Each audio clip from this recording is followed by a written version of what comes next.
Hi viewers, welcome to AS Media.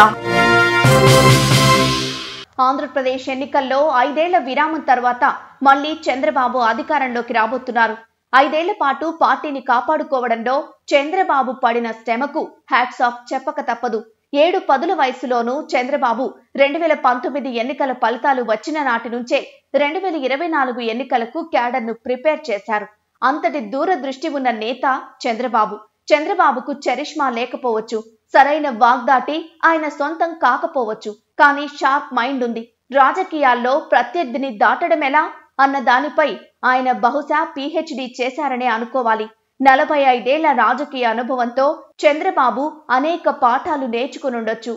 ఎన్నో ఎత్తులు పల్లాలు, వాటిని అధిగమిస్తూ 14 ఏళ్లు ముఖ్యమంత్రిగా 15 ఏళ్లు ప్రతిపక్ష నేతగా ఉన్నారంటే ఆయనకు మించిన రాజకీయ చతురత ఏపీలో మరొకరికి లేదనే చెప్పాలి. చంద్రబాబు నిర్ణయాలు కొందరికి నచ్చకపోవచ్చు, వ్యతిరేకించొచ్చు. అయితే ఆయన మాత్రం తాను అనుకున్నది అనుకున్నట్లే చేస్తారు.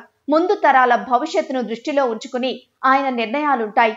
ఎక్కువగా సంక్షేమ పథకాలు అమలు చేయకపోవచ్చు, కానీ సంపదను ఎలా పెంచాలన్న దానిపై ఆయనలో ఒక ఆర్థిక నిపుణుడు దాగి ఉన్నాడని భావించాలి. IASల మాట విన్నట్లు ఉంటూనే తన ఆలోచనల్ని సున్నితంగా అమలు చేయడంలో దిట్ట. వారిని నొప్పించకుండా తన పనిని పూర్తి చేసుకోగలరు. 1995లో ఉమ్మడి ఆంధ్రప్రదేశ్కు ముఖ్యమంత్రిగా అయిన నాటి నుంచి మొన్నటి వరకు రోజుకు 18 గంటలు పనిచేసే నేతగా ఆయనకు పేరుంది.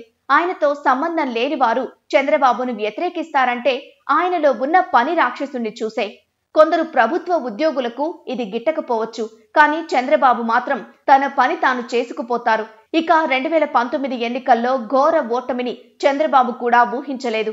కేవలం 23 సీట్లకే పరిమితమైన పార్టీని మళ్లీ అధికారంలోకి తీసుకురావడానికి ఆయన పడిన శ్రమ అంతా ఇంతా కాదు.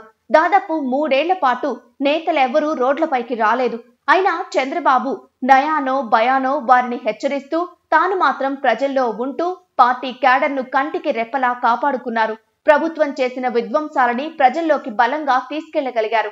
ఒక రకంగా చెప్పాలంటే సీనియర్ నేతలు కూడా చేతులెత్తేసిన సమయంలో పార్టీని మళ్లీ గెలిచే స్థాయికి తెచ్చారంటే ఆయనలో చురుకుదనం, ఆత్మవిశ్వాసానికి ఎవరైనా చేతులెత్తి నమస్కరించాల్సిందే. ఎందుకంటే మరొక నేత అయితే కాడి వదిలేసి వెళ్లిపోయేవారు. ఆయన అసెంబ్లీలో కూడా ఓపిక బిగబట్టి కూర్చుని తనపై నేరుగా చేసే విమర్శల్ని నవ్వుతూ స్వీకరిస్తూ విపక్షాలకు కూడా అర్థం కాకుండా మారారు. తర్వాత ఆయన అనుకోని పరిస్థితుల్లో శపథం చేసి శాసనసభ నుంచి బయటకు వెళ్లిపోయారు. ఇక జగన్ను తానొక్కడినే ఎదుర్కోలేనని ఆయనకు తెలుసు. జగన్ ఆర్థికంగా బలవంతుడు. తమ పార్టీకి చెందిన నేతల ఆర్థిక మూలాల్ని 5 ఏళ్లలో దారుణంగా దెబ్బతీశాడు. వారిని అనుకుని ప్రయోజనం లేదు. అందుకే జనసేన అధినేత పవన్ కళ్యాణ్ ను ఆసరాగా తీసుకున్నాడు. తనపై కేసులు పెట్టి 52 రోజుల పాటు జైల్లో ఉంచిన న్యాయ పోరాటం చేసి బయటకొచ్చాడు. ఈసారి ఎన్నికల్లో గెలవాలంటే కేంద్రంలో అధికారంలో ఉన్న బీజేపీ బలం తోడైతే మంచిదని భావించారు. పార్టీలో కొందరు ఈ ప్రతిపాదనను వ్యతిరేకించినా పట్టించుకోలేదు.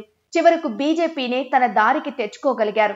సీట్లు త్యాగం చేయాల్సి వచ్చిందేమో కానీ ఎలక్షనీరింగ్ లో పైచేయి సాధించగలిగారంటే అది కమలం పార్టీ పుణ్యమే. అందుకే అందరినీ కలుపుకుని జగన్ పై యుద్ధం చేశారు. మేనిఫెస్టో కంటే జగన్ పై విమర్శలకే ఎక్కువ సమయం కేటాయించడం కూడా ప్రత్యర్థిపై వ్యతిరేకత రావాలనే. అందుకే చంద్రబాబు మంచి పొలిటికల్ స్ట్రాటజిస్ట్ అంటారు. ఆయనను మించిన ఎన్నికల వ్యూహకర్త రాజకీయాల్లో ఎవరుంటారు? అందుకే చంద్రబాబుకు ఆంధ్రప్రదేశ్లో రాజకీయంగా మరొకరు సాటిరారు. ఇది అక్షర సత్యం.